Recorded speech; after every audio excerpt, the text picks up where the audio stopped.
সরাসরি কথাটা বললে এটার একটা ইমপ্লিকেশনস থাকে, যেহেতু বাংলাদেশের হিউম্যান রাইটস নিয়ে আন্তর্জাতিক পর্যায়ে একটা কনসার্ন আছে, তাই না? যে একটা দলকে যদি আপনি নিষিদ্ধ করে দেন বা করেছেন, সেটা একটা মানবাধিকার নিয়ে নানান রকম শোরগোল হয়। সম্ভবত ওই জায়গাটাকে উনি ট্যাকেল করতে চেয়েছেন, মানে ওই ধরনের কোনো উদ্বেগ বা ওই ধরনের জন্য কথা না উঠে আন্তর্জাতিকভাবে। সেই জন্য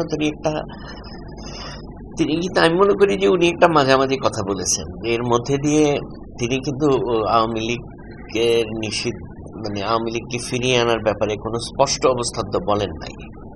তিনি বলেছেন যে কোনো সময়। এখন যে কোনো সময় কখন থেকে শুরু হবে সেটা তো একটা প্রশ্ন। সে যে কোনো সময়টা বলতে কি বোঝায়? এটা কি এখন, নাকি নির্বাচনের আগে, না নির্বাচনের পরে, তাই না? আপনি যদি ওই ইন্টারভিউটা পুরোটা পড়েন, ওইখানে কিন্তু শেষ দিকে বলা হয়েছে ইন্টারভিউ যে বিচারিক কার্যক্রম প্লাস সংস্কার প্রক্রিয়া, এগুলো দৃশ্যমান অগ্রগতি একটা বিষয় আছে তো, তাই না? সুতরাং আমার মনে হয় না যে এটা উনি বলেছেন সিম্পলি একটা আন্তর্জাতিক ভাবে যেন বাংলাদেশের মানবাধিকার নিয়ে কোনো রকম বাড়তি কোনো কথা না আসে, সেটাকে হয়তো সেই জিনিসটা যেন না হয়, ওইটাকে ঠেকা দেওয়ার জন্য হয়তো তিনি কথা বলেন। কিন্তু আমার মনে হয় না যে তিনি আওয়ামী লীগকে খুব দ্রুত ফিরিয়ে নিয়ে আসার ব্যাপারে উনি ব্যক্তিগতভাবেও এটা বিশ্বাস করেন বলে আমি মনে করি না।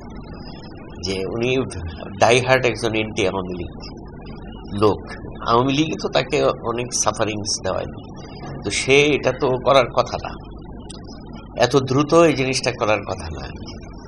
সুতরাং আমার মনে হয় যে এই যে বক্তব্যটা উনি দিয়েছেন, এইটা আন্তর্জাতিক পরিমণ্ডলে যেন বাংলাদেশের, যেহেতু সামনে একটা নির্বাচন আছে, নির্বাচনের আগেও যদি এরকম মানবাধিকার নিয়ে আবার কথা হয়, হ্যাঁ, তো এটা দেশের ভাবমূর্তির জন্য খারাপ হবে। তো ওইটাকে ট্যাকেল দেওয়ার জন্য উনি বলেছেন যে কোনো নির্বাচন যদি সবার অংশগ্রহণে হয়, এটা তো খুবই মানে একটা খুবই ভালো নির্বাচন, বা আপনার সকলের অংশগ্রহণ ভিত্তিতে যদি নির্বাচন হয়, তাহলে ওই নির্বাচন নিয়ে আর প্রশ্ন থাকে না। এখন আওয়ামী লীগ যদি না আসে, এটা মানে এটার পজিটিভ নেগেটিভ দুই দিকেই আছে। আওয়ামী লীগ যদি ইচ্ছাকৃতভাবে না আসে নির্বাচনে, তাই না, আর মানে একটা হল না, এখন তো যতক্ষণ পর্যন্ত সরকার, মানে ওই কথাটা দিয়েন না আর কি, যতক্ষণ পর্যন্ত সরকার ওই এটা আওয়ামী লীগের উপর থেকে তার কার্যক্রমে নিষেধাজ্ঞা না তুলতেছে, তখন তো তার আওয়ামী লীগ পারবে না। তারপর তার রেজিস্ট্রেশনও তো স্থগিত। আওয়ামী লীগ তো এমনি আর নির্বাচনে আসতে পারবে না যতক্ষণ পর্যন্ত না এগুলো তুলবে আর কি। তো এগুলো তো এই নির্বাচনের আগে তোলার কোনো সম্ভাবনা আমি তো অন্ততপক্ষে দেখি না। মানে এই নির্বাচনটা, এই যে 2008-এর নির্বাচনকে আমরা এত ভালো নির্বাচন বলি, সেটা নিয়ে তো ব্যারিস্টার মওদুদ যে বই লিখছে, তার বইয়ের একটা বিশাল চ্যাপ্টার হইল 2008-এর নির্বাচন। সেই নির্বাচন নিয়েও তো প্রশ্ন আছে, প্রশ্ন কিন্তু হবে, হ্যাঁ, কিন্তু তারপরেও আপনি 18-র চাইতে একটা বেটার নির্বাচন হবে, তারপরেও 2024-এর চাইতে একটা বেটার নির্বাচন হবে, 2014-র চাইতে একটা বেটার নির্বাচন হবে। এটা কিন্তু ঠিকই তুলনামূলক ভাবে, হ্যাঁ। আপনি এই তিনটা নির্বাচন, আপনি ইভেন আপনি যদি 18-8-এর নির্বাচনও ধরেন, তারপরেও এখানে একটা ভালো নির্বাচন হওয়ার সম্ভাবনা অনেক বেশি আমি মনে করি। এটা যদি আমি মনে করি যে কৌশলগত দিক থেকে বেটার হবে সরকারের জন্য, যে স্বতন্ত্রভাবে যদি আওয়ামী লীগের কোনো ক্যান্ডিডেট নির্বাচনে আসতে চায়, সেটাকে বাধার সৃষ্টি না করা। যদিও এটা হবে না, মাঠ পর্যায়ে বাধা দিবেই, হ্যাঁ, কিন্তু আপনি যদি স্বতন্ত্র জায়গা থেকে ওপেন রাখেন, আওয়ামী লীগ আসুক কিন্তু ভিন্ন নামে স্বতন্ত্র প্রার্থী হিসেবে আসুক, নৌকা প্রতীকে না আসুক, কথাটা বুঝতে পারছেন? সেখানে তো ঠিক আছে। আর আওয়ামী লীগের ভোটাররা যেন কোনো সম্মুখীন না হয়, বিশেষ করে যেটা বেশি অ্যালার্মিং, মানে হিন্দু ভোট মানে আওয়ামী লীগের ভোট। এই যে একটা পারসেপশন আমাদের, এতে করে যেটা সম্ভাবনা তৈরি হয় যে হিন্দুদের উপর একটা অত্যাচার নেমে আসার সম্ভাবনা থাকে। এই জায়গাটাতে যদি ইলেকশন কমিশন ভালোভাবে কাজ না করে তাহলে সমস্যা হবে। মনে করেন আমাকে নিষিদ্ধ করেননি, কিন্তু আমার চলাচলকে নিষিদ্ধ করে দিয়েছেন। মানে আমার চলাচল এবং আমার অস্তিত্ব, এই দুইয়ের মধ্যে একটা গ্রে এরিয়া, একটা ধূসর জায়গা আছে, যেটা আসলে পরিষ্কার ভাবে মানে আপনি আইনের দৃষ্টিতে এটা ঠেকবে না। আমার মনে হয় যেটা করা দরকার ছিল, আমার মনে হয় মিনিমাম 5 years এর জন্য সবকিছু ব্যান, একদম নিষিদ্ধ করে রাখা। 5 বছর, যতক্ষণ পর্যন্ত বিচারটা শেষ না হবে, এটাকে মানে নিষিদ্ধ করলেও এটাই হতো, মানে আপনার হবে, এটাকে আটকানো মুশকিল, কিন্তু মানে কনফিউশনটা থাকতো না। এখানে হয়তো আইনের কাছে গিয়ে তারা অ্যাডভান্টেজ পাবে না, আমাদেরকে তো নিষিদ্ধ করে না, দল তো নিষিদ্ধ করে না, তাই না? আবার মানে তার এক্সটার্নাল কর্মকাণ্ড নিষিদ্ধ করলেন, কিন্তু সে তো ঘরে বসে কাজকর্ম করতে পারবে, তাই না? আমার কাছে মনে হয় যে এগুলো অনেক গোলমেলে আর কি, এই সিদ্ধান্তগুলো সরকারের, যে কারণে এই বারবার এই কথাগুলো সামনে আসতেছে। এবং আমার মনে হয় ডক্টর ইউনূসও ক্লিয়ার করতে পারছেন না কারো কাছে যে বিষয়টা কি। তিনি যদি একটা স্ট্যান্ড নেন যে বিচারটা শেষ হোক, তারপরে আমরা দেখব, আওয়ামী লীগের কর্মকাণ্ডকে কার্যক্রম নিষিদ্ধ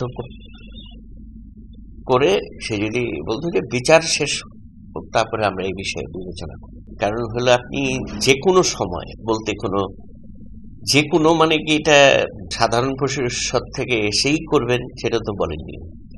যে কোনো সময় এটা 5 বছরও হতে পারে, যে কোনো সময়ের কোনো ব্যাখ্যা নেই। এটা যে কোনো সময় মানে যে কোনো সময় হইতে পারে, 5 বছর আগেও হইতে পারে, 5 বছর পরেও হইতে পারে। ওই যে নিষিদ্ধ মানবাধিকার, হিউম্যান রাইটস ভায়োলেশন, এই কথাগুলো যেন না আসে, ওইটাকে একটা ঠেকা দেওয়ার চেষ্টা, তাই না? তো যে কোনো সময় যদি মানে তারা আশ্বস্ত হইতে পারে, তাহলে বোধহয় উনি তাড়াতাড়ি করবেন না, তা না। আমি যেটা সহজ কথায় বুঝি যে সরকার যদি চায়, রাজনৈতিক দলগুলো যদি চায় ভালো নির্বাচন হোক আর কি, তাহলে এটা কোনো বিষয় না। নির্বাচন কমিশন এরা সচিব, এরা মানে এদেরকে যে কোনো কাজ দিলে এরা ঠিক মতো করে দিবে। এবং তারা, আমি এখন পর্যন্ত এরকম কিছু দেখছি না যেগুলোতে তাদের ভূমিকা বিতর্কিত হওয়ার মতো কিছু আছে। আমি জানি না ভোটার তালিকার বিষয়টা এটা কোন লেভেলে আছে, প্রবাসীদের ভোটার তালিকাতে বিষয়টা এটা কোন পর্যায়ে আছে, বিষয়টা আমার পরিষ্কার না, অথবা রিসেন্টলি দেখছি না।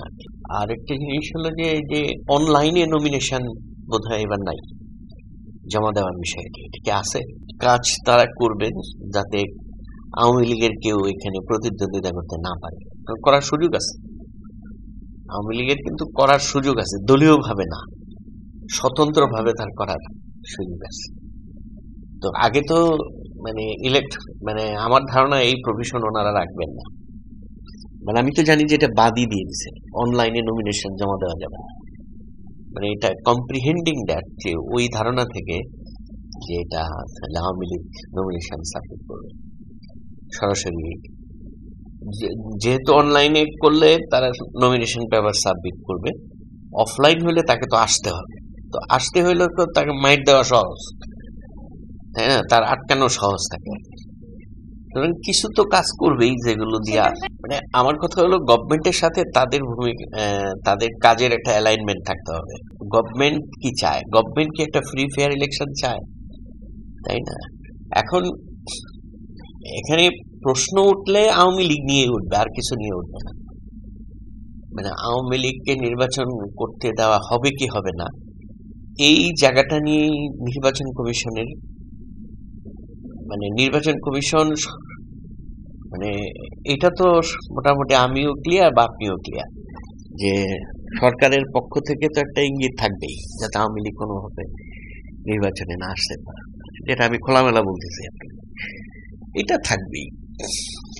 এখন এটা নির্বাচন কমিশনকেও সেইভাবে কাজ করতে হবে। এই নির্বাচন কমিশনের কি ওই পোকের পাটা আছে এই রাজনৈতিক দলগুলো যা চাইবে তার বাইরে যাওয়ার? সেই সাহস নেই। সুতরাং ওইটা বলে লাভ নেই। নির্বাচন কতটুকু ফ্রি ফেয়ার কথা বাদ দেন, যেটা বলেন যে নির্বাচন হবে, ট্রানজিশন হবে, একটা পুরনো ব্যবস্থা থেকে নতুন একটা ব্যবস্থায় যাবে, ওইটুকু আমাদের জন্য এখন দরকার। ওই নৈতিকতার প্রশ্ন তুললে তো আপনার হাজারটা নিয়ে তোলা যায়, কোনটা নৈতিক বা কোনটা অনৈতিক। নৈতিকতার প্রশ্ন কেউ গুরুত্ব দেয় না আজকাল।